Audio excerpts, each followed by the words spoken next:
우리 주님의 은혜와 평강이 우리 가운데 임하기를 바랍니다. 며칠이 지나면 춘분입니다. 춘분은 낮과 밤의 길이가 똑같아지는 날입니다. 이 춘분이 지나면 낮이 길어집니다. 하지까지 갔다가 하지에는 낮이 가장 길어졌다가 또 하지가 지나면 동지까지는 뭡니까? 밤이 또 길어집니다. 그러다가 춘분이 되면 또 낮과 밤이 똑같이 균형을 이룹니다. 참 균형이라는 말이 제게 와닿았습니다. 우리의 삶도 자신의 내면도 중요하고 그리고 외면도 참 중요합니다. 우리는 대체로 밖으로 보이는 부분에 외면의 신경을 많이 쓰지만 때로는 내 영혼과 다른 사람이 보지 못하는 내 내면을 갖다가 가꾸는 일에 우리가 더 소중하게 생각하셔야 된다는 말씀입니다. 저희들이 1년 절기를 보면은 대림절로 해서 1년 절기가 시작이 됩니다. 예수님의 오심을 기다리는, 그리고 성탄절을 지나고 연초가 되면은 주현절이 됩니다. 주님의 드러나심을 통해서 하박국 말씀을 전하였습니다. 사순절이 시작됩니다. 사순절 기간이 끝나면은 부활절이 되고, 부활절에서 예수님이 부활하시고 성천하신 그 위에는 뭡니까?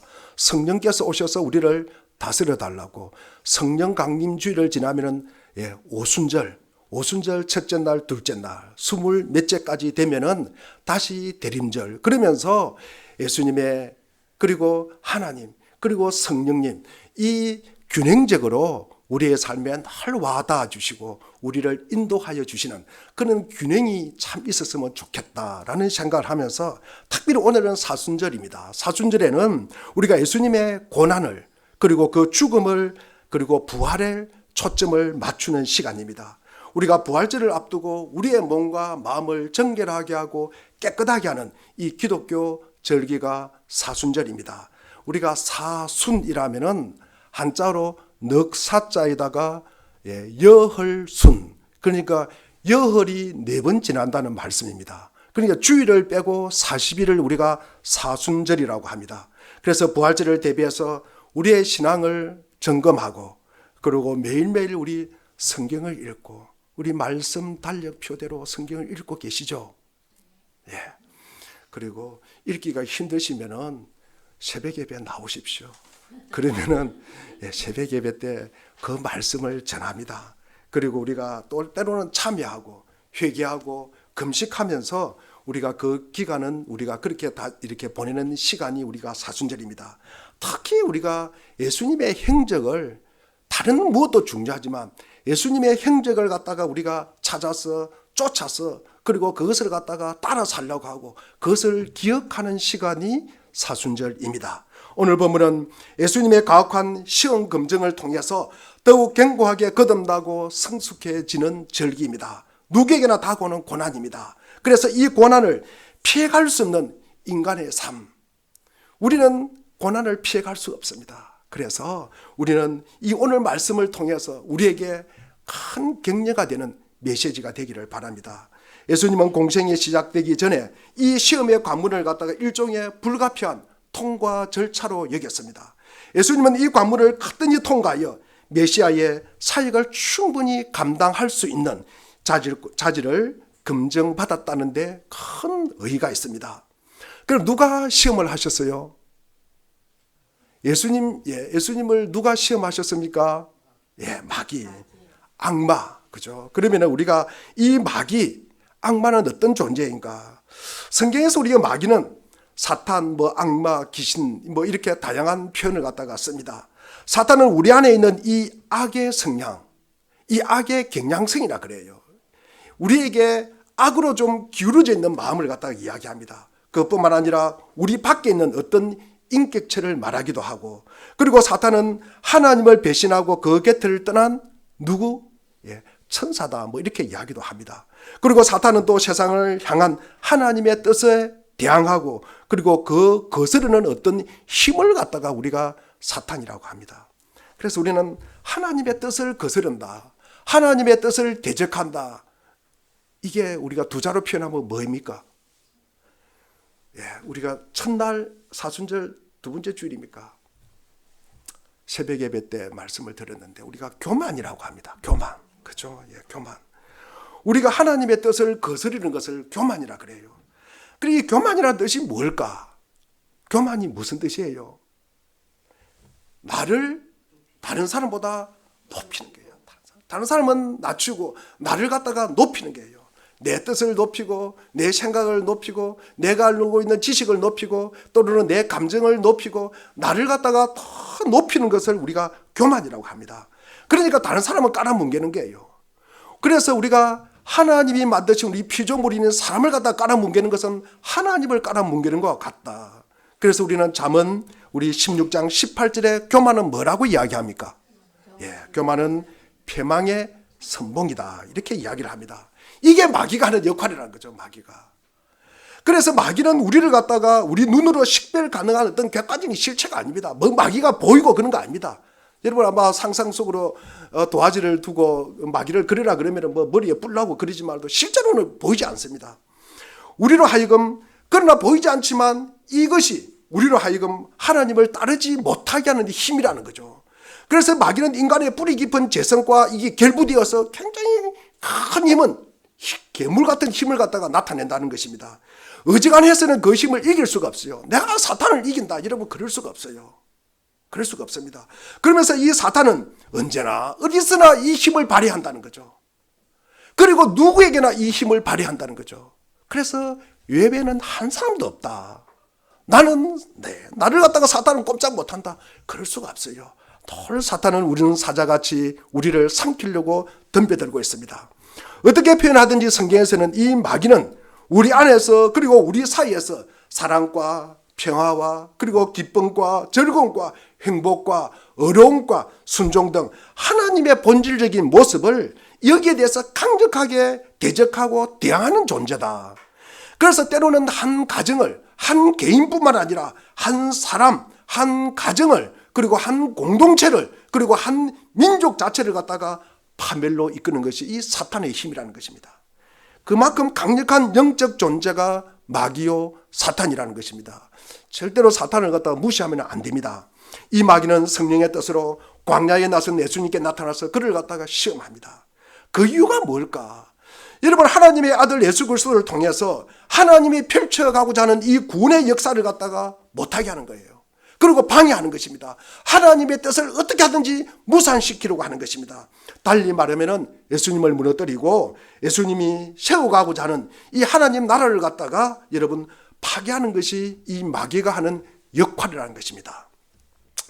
그러한 배경에서 우리가 이 예수님께서 빈들 이 광야에서 홀로 금식하며 하나님 나라를 향해서 새로운 준비를 하고 있는 예수님께 접근을 하면서 시험을 갖다가 합니다. 모두 세 가지 시험을 합니다. 하나님 나라에 방해가 되는 일들입니다.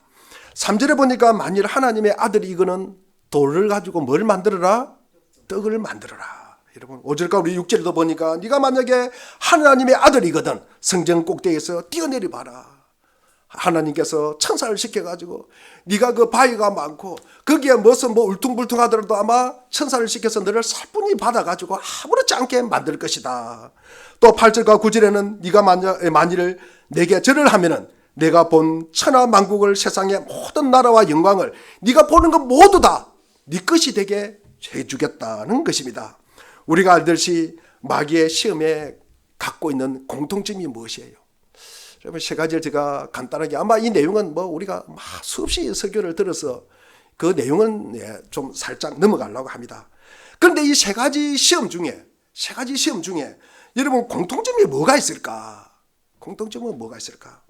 하나님의 아들다운 능력을 보여달라는 거 아닙니까? 네가 하나님의 아들이거든 보여봐라.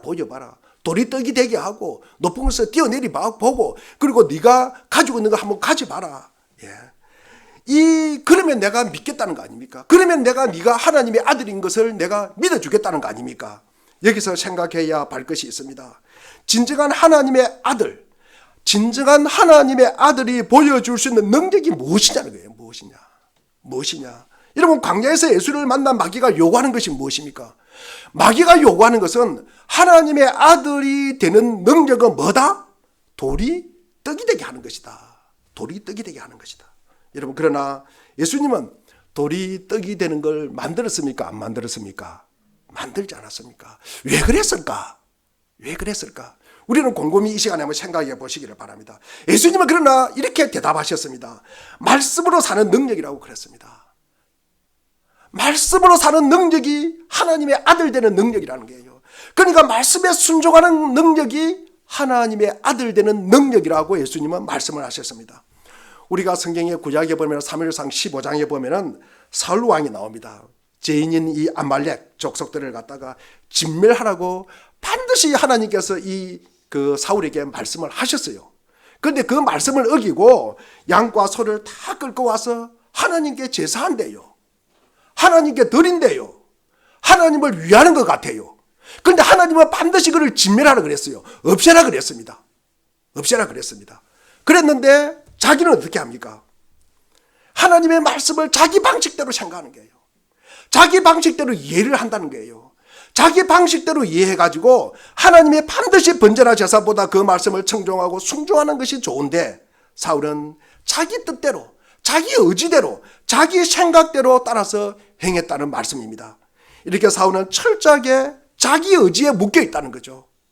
자기의 때로는 습관이나 자기의 생각에 묶여서 고집스러운 인생을 살다가 결국 하나님께 버림받은 인생이 되었다는 거죠. 하나님께 쓰임을 받지 못했다는 말씀입니다. 우리가 생각할 때는 왜 양과 소를 죽일까? 아마 저도 생각할 때 그 이해가 안 된다. 아니 토실토실하고 맛있는 거 우리가 먹으면 얼마나 좋아. 그거 먹고 힘내가지고 싸움하면 얼마나 좋아. 그러면 우리가 나라가 더 부강될 것인데 그러나 하나님은 그게 아니에요. 다 진멸하라 그랬어요. 죽이라 그랬어요. 없애라 그랬습니다. 없애라 그랬는데 그런데 이 사울은 그렇게 생각하지 않은 거예요. 그럴 때 하나님은 그는 하나님께 쓰임받지 못하는 인생이 되었다는 말씀입니다. 그리고 두 번째도 마찬가지입니다. 세상에 좋은 것 보고 다 절해라. 그리고 높은 곳에서 한번 뛰어내리 봐라. 여러분 예수님은 주 너의 하나님을 시험하지 말라 그러면서 주 너의 하나님께 경배하고 다만 그를 섬기라고 말씀합니다. 그런데 마귀는 만들어 보라는 거예요. 만들어 보라는 거. 돌로 떡을 만들어 봐라. 무슨 능력을 나타내 봐라. 변화를 일으켜 봐라. 그리고 수단과 방법을 가리지 않고 취해라. 절 갖다가 한번 하면은 네 보이는 거 다 줄게. 그러면 있게 된다는 거예요. 너 욕심 채워줄게. 그러나 하나님의 말씀에 순종하며 따르고 하나님을 경배하고 섬기는 것이 하나님의 아들됨의 증거다. 예수님은 그렇게 말씀을 하십니다. 예수 당신이 평범한 사람이 결코 해낼 수 없는 일, 그러니까 비범하고 탁월하고 다른 사람이 못하는 거 이런 거 너희 해라는 거죠. 신비로운 거 하라는 것입니다. 이런 거 해냈을 때 예수 당신을 하나님의 아들로 인정할게. 누가 그랬어요?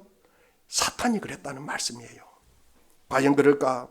우리가 아들치 그 능력을 통해서 하나님의 아들임을 증명해 보이는 시험은 예수님의 십자가상에서도 드러납니다. 예수님이 십자가에 달린 후에 고통 속에 계십니다. 타들어가는 갈증과 온몸에 빠져나가는 피로 힘겨워서 숨조차도 제대로 쉴 수 없을 때 십자가 아래에서는 뭐라고 이야기합니까? 예수를 향해서 조롱하듯이 시험을 합니다. 마태복음 27장 40절 말씀을 우리가 한번 읽어보겠습니다. 자, 시작. 말하였다. 성전을 허물고 사흘 만에 짓겠다던 사람아, 내가 하나님의 아들이거든 너나 구원하라. 십자가에서 내려와 보아라. 예, 하나님의 아들이라면은 그 고통과 죽음의 십자에서 내려와 오라는 거예요. 내려오는 거. 거기에서 벗어나라는 거예요. 그 능력을 보이라는 것입니다. 그 능력이 뭐예요? 고통당하지 않는 거예요. 그러니까 십자가에서 죽지 않는 거라는 거죠. 거기에서 벗어나는 게 이 사람들이 생각하고 사탄이 생각하는 하나님의 능력이라고 생각하는 것입니다. 그러니까 고통당하고 죽는 것은 그는 하나님의 능력이 아니라고 이야기하는 거예요. 그러면 예수 당신이 하나님의 아들임을 갖다가 믿는 것은 이 예수 당신이 하나님의 아들인 것을 갖다가 그 능력을 통해서 증명하라는 것입니다. 그게 뭐예요? 고통당하지 않고 죽지 않는 것입니다. 여러분 예수님은 어떻게 하셨습니까? 예수님께서 십자가에 내려오셨습니까? 그대로 계셨습니까? 예수님은 십자가에 내려오지 않고 그대로 계셨습니다. 예수님의 십자가의 죽음을 담담히 받아들였다는 거죠. 여러분 그게 하나님의 말씀에 순종하는 것입니다. 여러분 그게 하나님이 하나님의 아들임을 증거하는 것입니다. 여러분 오늘 본문에서 보여주신 하나님의 예수님의 모습과 결이 같은 것입니다. 예수님께서 고통을 당하지 않으시고 그리고 예수님께서 십자가에서 돌아가시지 않았다면 여러분 어떻게 되셨을까? 예수님이 십자가에 피 흘려서 돌아가시다가 아프니까 그만 스톱하고 거기에 내려오셨다면 어떻게 됐을까? 여러분 우리에게 구원이 있습니까 없습니까? 우리에게 구원이 없어요. 우리에게 영생이 있습니까? 여러분 우리에게 제사함이 있습니까? 우리에게 하나님의 자녀가 되는 권세가 있습니까? 있습니까? 예. 하나님의 아들이라는 증거는 이 사탄이 요구하는 그런 능력이 아니라는 거예요. 여러분 하나님의 아들이라는 이 존재의 근거는 보이는 힘이 아니라는 거예요. 보이는 능력이 아니라는 말씀입니다. 그래서 예수님은 돌을 떡으로 만들지 않았다는 말씀입니다. 예수님은 물로 포도주를 만드셨어요. 그리고 우리가 보리떡 5개와 물고기 2마리로 얼마나 많은 사람을 먹였습니까? 5병에 5,000명을 먹였고요. 7병의 기적도 있어요. 7,000명을 먹이시기도 합니다. 12바구니 강줄이 남기기도 하셨습니다. 그런데 예수님은 돌을 떡을 만들지 않았다는 말씀입니다. 만들지 못해서 안 만든 것이 아니라 하나님의 말씀에 순종해서 만들지 않았다는 것입니다. 우리가 돌을 갖다가 떡으로 만드는 능력은 하나님의 아들을 갖다가 증거하는 능력이 아니라는 말씀이에요. 그것이 아니라는 말씀입니다. 여기에 우리가 교회가 서 있는 터입니다. 그리스도인들이 살아가는 삶의 자세입니다. 여러분 하나님의 아들 된 증거가 힘이 아니라 주님을 믿는 그리스도인이나 그분의 몸된 교회도 그 힘 위에 있어서는 안 된다는 말씀입니다. 교회의 영광과 참된 품위는 교회가 가지고 있는 물량적인 힘이 아니라는 말씀입니다. 세상 사람들은 가끔 엄청나게 웅장한 교회당 건물이나 대행 집회에서 보는 사람의 수에 따라서 감탄하고 놀라워하고 그리고 부러워할지는 몰라도 결코 교회에 대해서 어떤 경외감을 갖거나 사랑을 갖거나 그리고 존경하거나 그것을 보고 예수님의 임재를 갖다가 경험했다 그렇게 말하지는 않습니다. 세상 사람들은 교회가 타자의 어려움과 그리고 어려움을 돌아보면서 진심으로 사랑하고 있고 그리고 이웃과 함께하기 위해서 자신을 낮추고 그리고 자신의 것을 더 많이 내어주며 누구나 할 수 없는 추하고 더러운 일까지 기쁜 마음으로 소리 없이 감당하고 나갈 때 오른손이 하는 것을 왼손이 모르게 할 때 여러분 비로소 마음을 움직이고 그들의 눈길은 교회를 통해서 예수 그리스도의 십자가를 바라보고 그리스도의 마음과 하나님의 은혜를 진심으로 경험하게 되는 것입니다. 교회는 힘을 과시하거나 그리고 세상을 놀라게 하는 공동체가 아닙니다. 여러분 세상에 감동을 주고 희망을 주고 여러분 위로가 되고 격려가 되고 어떻게 살아가는 것이 정말 가치 있고 의미 있는 삶인지를 보여주는 아름답고 신비한 공동체이기 때문입니다. 교회가 그리스도의 몸이라고 말하는 것은 무엇입니까? 바로 교회가 그리스도 예수를 닮았기 때문입니다. 예수님의 거짓없는 믿음과 사랑을 닮았고요. 그리고 예수님의 변함없는 신실함과 그 담대한 용기를 닮았기 때문입니다. 예수님께서 이루신 이 평화, 예수님께서 이루신 희망과 생명과 치유와 회복과 의로움 그리고 말로 다 알 수 없는 아름다운 하나님 나라의 가치를 이 땅에 이룬 선하신 삶을 살았습니다. 그 속에 그래서 손에 있는 못자국이나 옆구리의 창자국이 바로 그리스도의 사랑의 표적이요 그것이 바로 예수 그리스도요 하나님의 아들 된 능력입니다. 그것이 그리스도로서 보여줄 수 있는 가장 고귀하고 그리고 보배로운 힘이 되는 것입니다. 우리가 히브리서 2장을 보면은 우리가 큰 구원에 관한 타이틀로 제목이 나와 있습니다. 제의 수요일날 전했던 말씀입니다. 히브리서 2장은 엄청난 구원의 증거가 무엇이냐? 엄청난 구원의 증거가 무엇이냐? 구원받은 표적이 뭐냐? 구원받는 표징이 뭐냐? 구원받은 놀라운 기적과 놀라운 일이 무엇이냐? 구원받은 능력이 무엇이냐? 예수 믿는 자로서 성령이 임한 것이 무엇이냐? 십자가의 죽음이라고 말하는 것입니다. 죄 없으신 주님이 죄인된 우리를 위해서 죽으심으로 십자가의 흉악범이 처형당하는 도구가 그 도구가 아니라 사랑의 상징이 된 것입니다. 우리의 삶에 필사적으로 거부하고 싶은 것이 죽음입니다. 우리의 삶에 가장 두려운 것이 죽음입니다. 죽음은 사라지는 거예요. 없어지는 것입니다. 아무것도 아닌 것이 되는 것입니다. 누구를? 다른 사람이 아니라 자기 자신을. 그리고 어디서? 하나님 앞에서, 사람 앞에서. 그게 구원받은 증거요, 흔적이요, 표징이요, 그것이 구원받은 능력입니다. 예수님의 십자가 고통이 너무 커서 하나님이 어찌하여 나를 버리셨나이까? 이는 외관상 하나님을 원망하는 것처럼 보입니다. 그러나 그 외침은 원망의 절규가 아니라 사랑의 절규라는 것입니다. 아버지, 나를 십자가에 버리실 정도로 이 죄 많은 인간들을 사랑하십니까? 그것이 예수님의 고백입니다. 예수님의 십자가 죽음은 죄인들을 위한 대속의 죽음이요, 그리고 원수되었던 죄인들과 화목하게 하는 죽음이요, 그리고 부활하심으로 말미암아 인류를 구원하시는 죽음이십니다.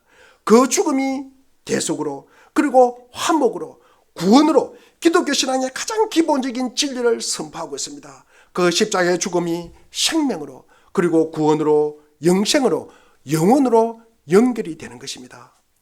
그러면 우리가 왜 예수님의 구원이 십자가여야 할까? 여러분 대답은요, 예수님께서 세상을 구원하시는 방법이 무슨 풍랑을 잠잠하게 하거나, 그리고 물고기 2마리와 빵 5개로 5,000명을 먹이신 기적이나, 그리고 귀신을 내쫓는 영적인 힘이 아니라 무기력하게 보이는 십자가라는 말씀입니다. 죽어가는 십자가라는 말씀입니다. 진정한 구원은 정체적인 힘도 아니요, 돈으로 하는 경제적인 능력도 아니요, 초월적인 신비와 기세도 아닙니다. 그 어떤 곳이라 할지라도, 그곳이 저주받는 십자가라 할지라도 하나님의 사랑은 미치지 못할 곳이 없다는 지극하고 불가항력적인 사랑의 그 실체가 바로 하나님이 이루신 구원이라는 것입니다.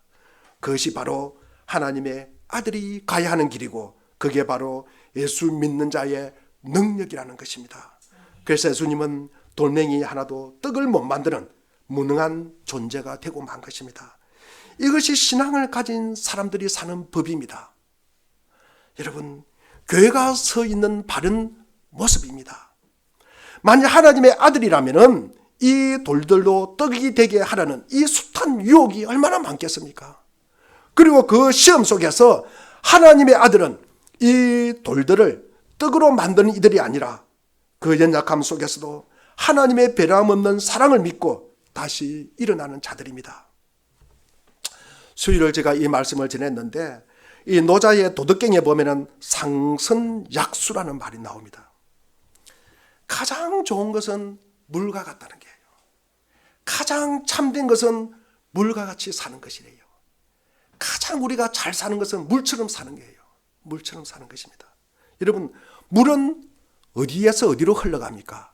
물은 높은 곳에서 낮은 곳으로 흘러가는 것이 물이에요. 물. 모든 사람들이 낮은 곳은 싫어합니다. 모든 사람들이 싫어하는 곳으로 찾아가고 그곳에 머무는 것이 물이라는 말씀이에요. 그 물이 머물 때 땅은 기름지게 되는 거예요. 그리고 그 물이 머물 때 사람을 살리는 것뿐만 아니라 여러분, 이 땅의 모든 생물을 갖다가 살리는 이 아주 귀중한 재료가 되는 것입니다. 그 물이 가는 길은 여러분 한결같아요. 그 물이 가는 길에서는 여러분 변함이 없습니다. 물이 가는 길이 빈치기 있습니까? 그렇지 않습니다. 여러분, 뭐 기계를 가지고 밑에서 위로 다 올리면 모르지 말도 물은 놔주면 높은 곳에서 낮은 곳으로 흘러서 안 가르쳐줘도 알아서 찾아갑니다. 여러분, 우리가 야고보서 1장 우리 12절 말씀을 우리 한번 읽어보겠습니다. 야고보서 1장 12절 말씀입니다. 자, 시작. 시험을 견뎌내는 사람은 복이 있습니다. 그 사람은 그의 참됨이 입증되어서 생명의 면류관을 받을 것이기 때문입니다. 그것은 하나님을 사랑하는 사람들에게 약속된 것입니다. 여러분, 우리가 시험을 참는 자는 복이 있나니, 이런 시련을 견뎌낸 자가 주께서 자기를 사랑하는 자들에게 약속하신 생명의 면류관을 얻을 것이기 때문입니다. 우리 고린도전서 10장 13절에도 우리는 마땅할 정도 이상으로 자랑을 하려고 하지 않습니다. 우리가 여러분에게까지 다다른 것도 하나님께서 우리에게 정하여 주신 한계 안에서 된 일입니다. 여러분, 우리의 행편과 처지를 너무나 잘 헤아리시는 하나님은 하나님이 감당할 정도만 우리에게 시험을 주신다는 것입니다. 감당하지 못할 시험을 허락하지 않으십니다. 또 시험 당할 즈음에 또 피할 길도 열어주신다는 것입니다. 능히 감당하게 하신다는 것입니다. 우리 주님께서 그렇게 하신다는 것입니다. 우리가 인간이라면 누구나 매일 살 수밖에 없는 음식, 여러분, 우리는 먹어야 살잖아요. 먹어야 삽니다. 여러분, 오늘 본문에도 마찬가지입니다. 돌이 뜨게 되게 하라. 먹는 문제잖아요. 여러분, 먹지 못하는 이 굶주림의 고통, 우리 인간은 참 벗어나기가 힘듭니다. 그리고 남보다 더 앞서고 우월하고요, 인정받고 싶고요, 나 다른 사람 못한 거 내 했어, 나 다른 사람 못한 거 내가 했다, 이것이 우리의 자랑이잖아요. 그리고 또 있습니다. 하나님이 정말로 나를 사랑하는가? 다른 사람은 몰라도 하나님이 나를 사랑하는 것 같다. 그것을 일부러 확인하고 싶은 거예요. 그런 갈증 속에서 우리가 살아가는 것입니다. 누구에게 인정받고, 누구에게 칭찬받고, 누구에게 박수받고, 그것을 인간들은 너무 좋아한다는 말씀이에요. 남이 자기를 주목하고, 여러분, 이런 것들과 여러분 함께 씨름하면서 우리는 단순히 동물이 아니라 하나님의 형상을 지닌 인간임을 스스로 우리가 증명하거나 우리가 쟁취해야 할 과제 앞에 우리가 놓여 있다는 사실을 우리는 늘 기억하시기를 바랍니다. 자신의 사사로운 욕구에 종속된 유치한 인간이 아니라 공생의 사명을 갖다가 수행할 만한 성숙한 인간이 나아가야 할 관문이 이런 시험이라는 통과 절차인 셈입니다. 우선 사순절의 신앙적 분위기에 걸맞게 이 세상의 만연한 고난의 현장이 우리 개인의 삶에도 늘 우리가 이게 있다는 사실, 우리 가까이에 늘 고난은 있다는 사실을 우리가 상기시키는 일입니다. 고난은 나에게만 주어지는 것이 아니라는 말씀입니다. 우리의 자연스러운 욕망을 절제하지 못할 때 수시로 탐욕이 불거져서 자신뿐만 아니라 타인도 해치고 하나님을 시험하거나 욕보이는 불상사로 이어질 수 있음도 우리는 깨달아야 합니다. 예수님의 구원 사역은 하나님의 아들로서 영광스러운 권세 가운데서 아무런 비용 없이 그냥 내게 오는 것이 아니라, 그냥 예수님이 나에게 만사 형통의 길을 가게 하는 것이 아니라는 사실을 우리는 또 기억하셔야 됩니다. 모진 고통을 수반하며 우리의 적나라한 실존의 자리, 우리의 삶의 자리까지 내려오신, 그리고 지극히 자랑하지 않고 겸손한 자세로, 겸비의 자세로 치열하게 베풀어 주신 것임을 우리가 발견할 때 우리는 거기에 주님 앞에 감사하지 않을 수가 없다는 사실입니다. 예수를 믿는 신자인 동시에 우리는 그를 따라가야 할 제자로서 그리스도인들이 각자의 십자가를 지고 자신의 삶에 맡겨진 사명을 향해서 마땅히 맞서고 또 통과해야 할 시험과 연단을 무서워하지 말고 담대하게 싸워서 이기려는 이런 어떤 신앙적인 우리에게 결단도 우리가 있어야 합니다. 그리고 예수가 시험받는 공간이 광야라는 사실도 우리가 주목해야 합니다. 그곳에서 의지할 분은 누구이십니까? 광야에서 우리가 의지할 분은 누구입니까? 하나님밖에 없습니다. 여러분, 예수님밖에 없습니다. 여러분, 하나님 한 분밖에 없다는 현실을 우리 시대, 여러분, 광야 같은 세상살이 현장에 우리는 살아가고 있습니다. 여러분, 이 세상에 나에게 힘들고 어려움이 있으면 여러분 누구를 의지할 것입니까? 누구에 의지할 것입니까? 내가 의지한다고 이야기하면요, 좀 지나면요, 그것이 흠이 돼서 돌아와요. 여러분, 사람에게 떠벌리고 다니지 마십시오. 여러분, 어차피 인간은 혼자입니다. 우리의 기도에 응답하시고 우리의 삶을 보살펴 주실 분은 하나님 한 분밖에 없습니다. 여러분, 그분에게 나가십시오. 여러분, 광야가 누구에게나 참 좀 불결합니다. 지극히 불편하고 때로는 생존의 위기에 봉착하는 거친 환경일지라도 거기에 이스라엘이 가혹한 연단의 40년 세월을 걸쳐간 행도를 갖다가 압축하듯이 예수님도 40일간 그 연단의 고행을 3가지 시험을 통과하셨습니다.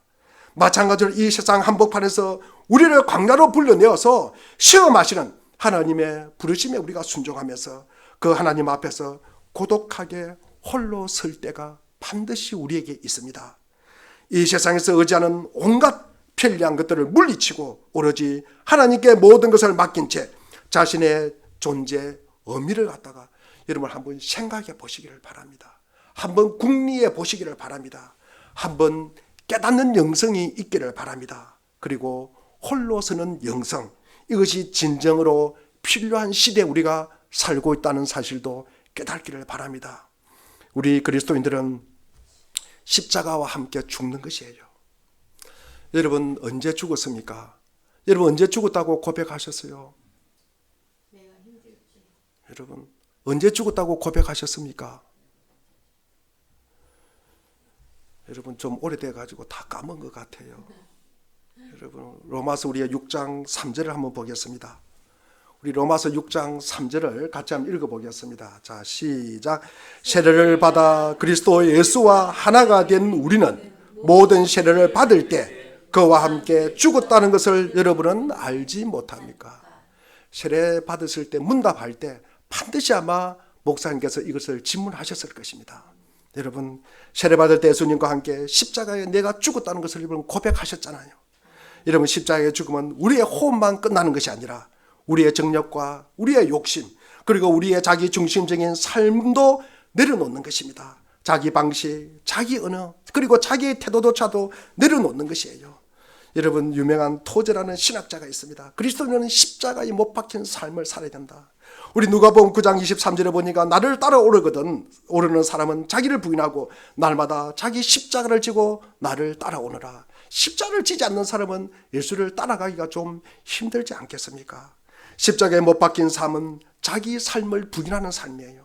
여러분 십자가를 지고 따라가는 삶은 여러분 십자가를 지면 뒤를 돌아보지 못한대요. 여러분 곰곰이 한번 생각해 보시기를 바랍니다. 십자가를 지면 내가 뒤를 돌아볼 수 있어요 없어요? 뒤로 돌아볼 수가 없습니다.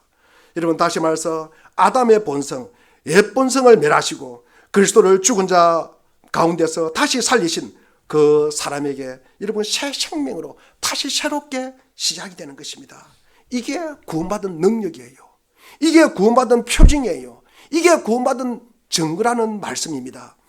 우리는 매일매일 이런 도전 속에 살아갑니다. 여러분 세상을 내 방식대로 살고 싶어요. 내 방법대로 살고 싶어요. 내 머리로 이해한 것대로 여러분 살고 싶어요.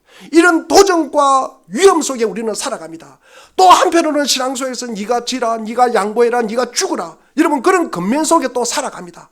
여러분 우리는 어떻게 하십니까? 우리는 어떻게 하십니까?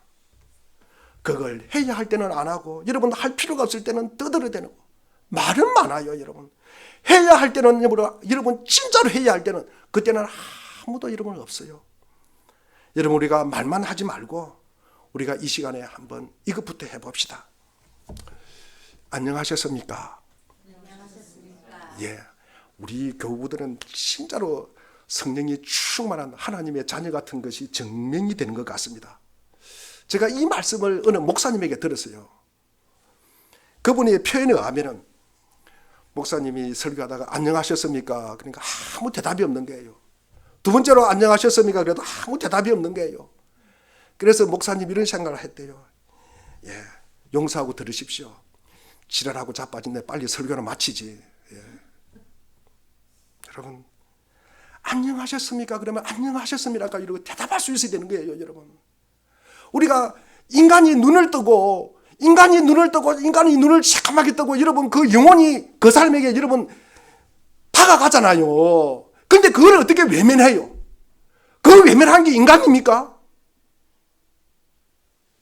여러분 안녕하셨어요. 그러면 안녕하셨습니까? 이렇게 우리가 눈을 맞춰주는 거 아니에요. 여러분 여러분 하다 못해서 여러분 내 입안에 나오는 미소라도 한번 이렇게 보여주면 그게 얼마나 좋습니까? 인간을 갖다가 살아있는 인간 영혼끼리 만나는데 여러분 우리가 기도할 때는 남북 통일이 어떻고 여러분 세계평화 그다음 인류 구원 여러분 다 좋습니다. 더 좋습니다. 그러나 내가 할 수 있고 돈 안 들고 가까이 있는 거 내가 할 수 있는 건 이건 뭐라면서 여러분 어떻게 인류 구원이 된다는 말씀입니까? 가까이 있는 사람에게 상처 주면서 어떻게 인류 구원이 된다는 말씀입니까? 매일매일 우리가 살아가는 이것이 우리의 현장이잖아요. 내가 매일매일 만나고 매일매일 같은 집에 있고 매일매일 같은 사람에게 여러분 이렇게 우리가 웃어주고 우리가 입가에 미소를 띄우는 거 여러분 이것이 여러분 구원이에요. 구원. 이것이 그것이 우리가 영원히 함께하는 모습이라고요. 영원히 함께하는 모습이에요.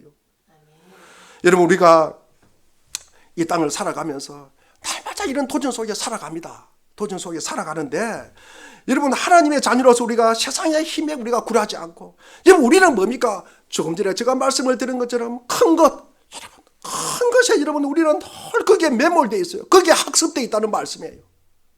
학습되어 있다는 말씀이에요. 큰 것에 무엇이 있지 않나. 여러분, 이거 우리 내려놓지 못하면은, 오늘 예수님이 시험 받았던 것처럼 우리도 그 시험에 여러분 예수님만 통과했지만 우리는 팡팡 넘어가게 되는 것입니다. 그냥 보이는 거, 큰 거, 그 다음에 칭찬받는 거, 인정받는 거, 거기에 매몰되가 살아가면 우리는 시험에 넘어가지 못한다는 말씀이에요. 여러분, 통과하지 못한다는 말씀입니다. 그것이 구원의 길이지 않습니까? 우리가 하나님의 자녀로서 세상의 힘에 굴하지 않고 하나님의 선하신 뜻을 갖다가 펼쳐 살아가는 이들입니다. 여러분, 하나님의 딸들도 이 모든 시련에도 하나님의 사랑을 믿으면서 그분의 은혜 가운데 기쁨으로 살아가는 이들입니다.